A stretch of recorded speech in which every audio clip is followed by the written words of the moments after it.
आगाह कर रहे थे। बहुत शुक्रिया आपका। और लाहौर से खबर देते हैं आपको, जहां पर सरकारी मुलाजमीन का सिविल सेक्रेटरीट के दरवाजे पर पड़ाव। सिविल सेक्रेटेरिएट की सिक्योरिटी पंजाब पुलिस ने संभाल ली है। मजीद सूरत हाल जानते हैं वो न्यूज़ के नुमाइंदा मोइन जुबैर से। मोइन, ये मुलाजमीन एहतजाज क्यों कर रहे हैं, क्या मुतालबात हैं, क्या कहना है इनका?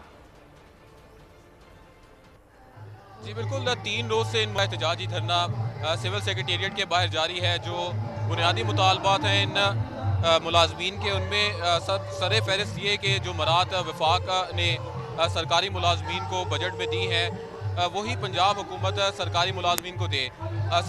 सबसे बुनियादी मुतालबा ये कि इनकी जो सैलरी है वो वफाक के मुताबिक, यानी कि पंजाब ने इस वक्त जो मुलाजमीन है उनकी सैलरी इनिशियल जो बेसिक है उसके तहत बढ़ाई है, जबकि वफाक ने करंट बेसिक के तहत जो सैलरी जो है वो बढ़ाई है। इसी के साथ साथ जो पेंशन है उसमें इजाफा किया जाए और कैश लीव एंड कैशमेंट पॉलिसी में जो तरमीम की गई है वो भी नोटिफिकेशन पंजाब के सरकारी मुलाजमीन मुतालबा कर रहे हैं कि हुकूमत वापस ले।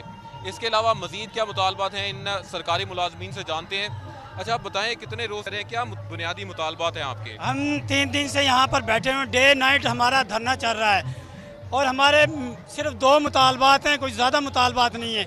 एक हमारा ये है कि वफाक के बराबर और दूसरे सूबों के बराबर जो 35% इन्होंने की है वो हमारी रनिंग बेसिक पर की जाए।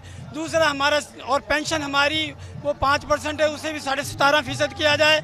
और उसके बाद लीव इन कैशमेंट, एक ऐसा काला कानून इन्होंने पास किया है नोटिफिकेशन, उससे जो अब मुलाजिमीन रिटायर होंगे कम अज़ कम उन्हें 15-20 हज़ार लाख का नुकसान होगा। खवातीन भी आई हैं और ये पंजाब भर से लोग यहाँ पर आए हैं। खवातीन आगे आए, उनसे बात करेंगे।